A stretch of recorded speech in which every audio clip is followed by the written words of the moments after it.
This story is infuriating.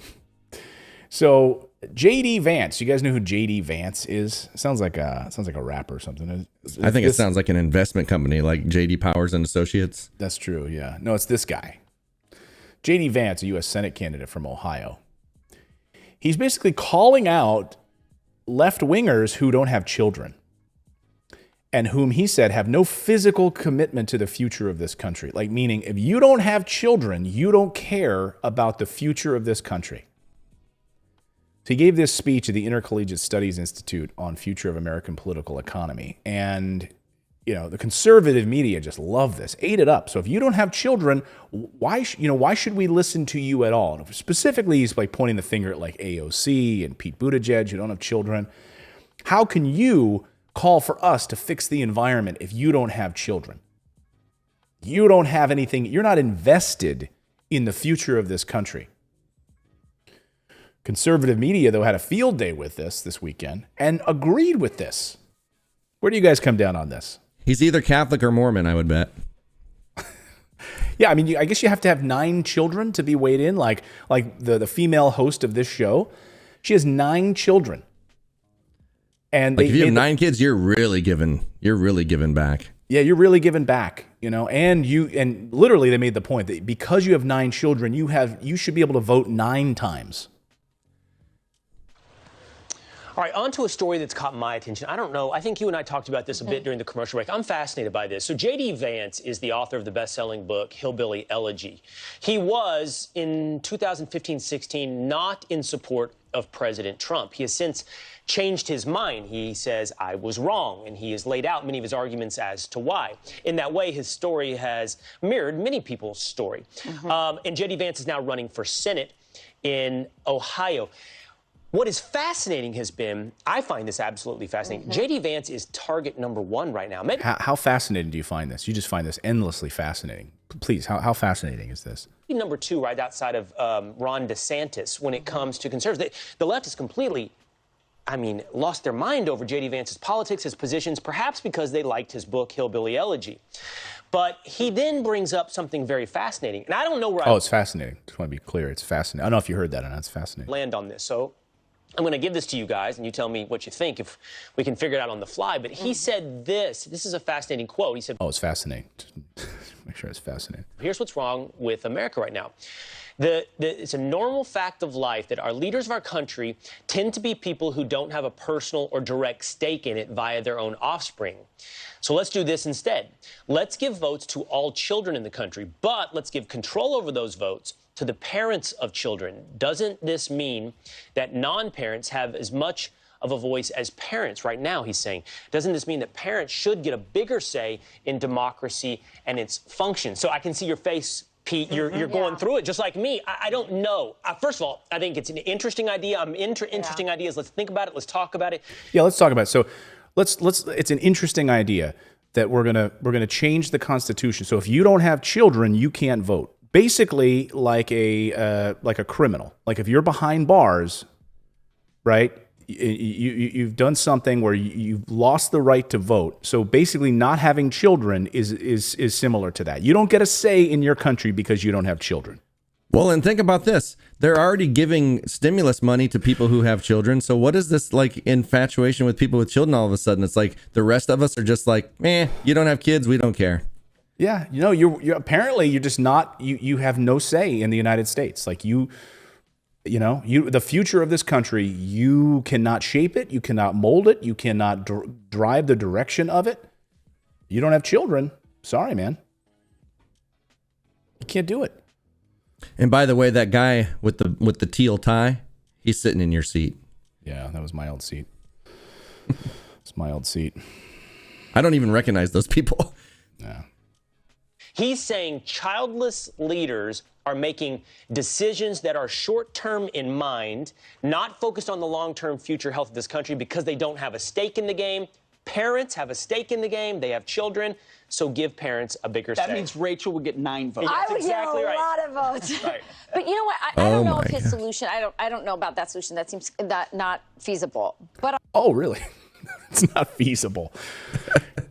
Wow, way to go out on a limb there. Can't you just come out and call it absolutely bat crap crazy? Like, really? This guy's a nut job.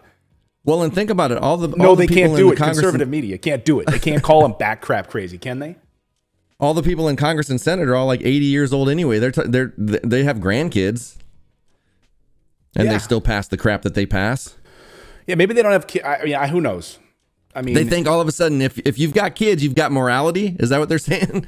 right? Like if you, I guess, or if only right-handed people should have a say in the future of this country.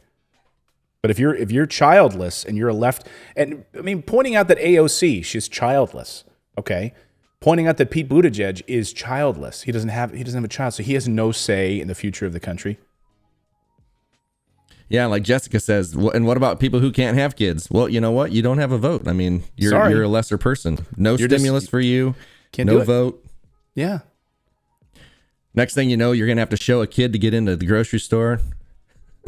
Yeah. What about you got your child passport? Yeah. Here's your child passport, your vaccine passport. Are you?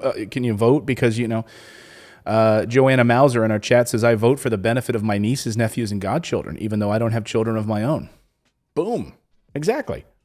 I got a lot of friends that don't have children. They have less of a say, apparently, according to conservative media. I will say I agree with the premise of it. The premise is absurd. I agree with the premise of it. The premise of it is that people without children shouldn't be allowed to vote and shape the future of the country. That's the premise. That it is absolutely true that people like AOC, Pete Buttigieg, you can name the left-wing politicians, people who think that we should legalize marijuana because they don't have kids and they don't really have a stake in what that looks like, or don't have the experience enough with children to know what it looks like when you normalize marijuana. By the way, we had a great segment yesterday. All right, so legalization, cannabis? Just look in Europe. I mean, right, you want an example? Yeah, look in Europe. So you guys have literally, we're about to roll out a massive police military task force because of the amount of drug crime across the United States, right? Look at the country of Portugal, which legalized drugs and drug crime plummeted. It's now the third safest country in the world. So yeah, people don't with children, they can't connect the dots on this. I'm kind of with Tyler on this. If they're going to do all this, then people without children, if they're going to get stimulus or anything, then we without children shouldn't have to pay taxes. Yeah, there you go. Good point. Yeah. The DC police chief saying absolutely marijuana has a lot to do with the rise in violent crimes that we're seeing in DC. Gosh. And we had an expert talk about how it leads An expert to psychosis, etc. Name the issue. And you can see that the people who are pushing this are people often who don't have children. And I agree with him 100%. They don't have a stake in the game. And one of the So she says, I think it's not permissible. It's not going to fly. But I really agree with the premise. You don't have children. You just don't have a stake in the future of the country. Well, it's like she started off like, I don't really support it. I somewhat support it. I really support it. I really love it. All in the same sentence.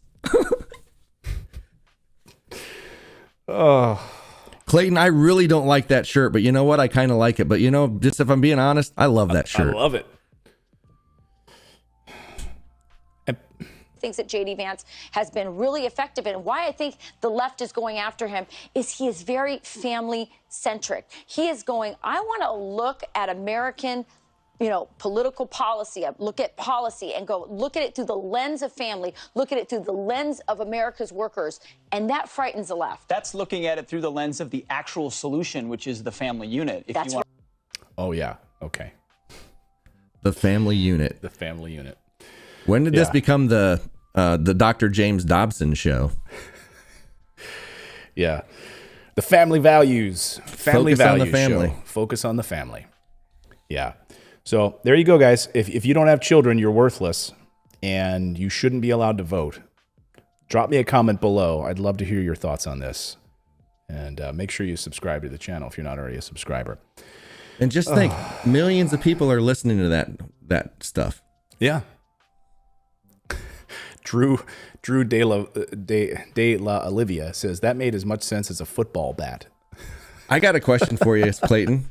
If you were on the right side of that couch still, what would you have said? Would you have weighed in with how you actually feel? Absolutely. I would have said it's crazy. I wouldn't pull any punches on that. I would have called him I wouldn't have said a nut job, because I can say that here, but I would have said that's absurd. You know, you're gonna say that someone who, my first instinct on that kind of that talking point would have been to say, wait a minute, there are millions of Americans that can't have children. They're somehow less of a human being. They don't care about the future of this country. It's absurd. That would have been my response in a nutshell. But here I'll call him a nut job. It's sad that they don't have that representation on that panel. No, they've eliminated that. That's gone. That's gone. That's gone.